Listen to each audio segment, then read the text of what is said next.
Ingredients which we need are chopped mangoes, dry fruits, milk, chilled milk, 4 tablespoons of sugar, ice creams and ice cubes.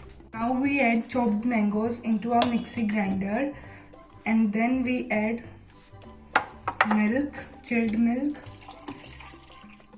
and now we add 4 tablespoons of sugar.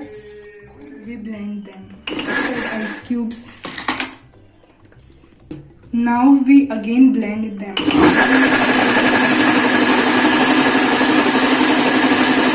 Now we pour it to serving glass. Now we decorate with dry fruits. Now we add ice cream.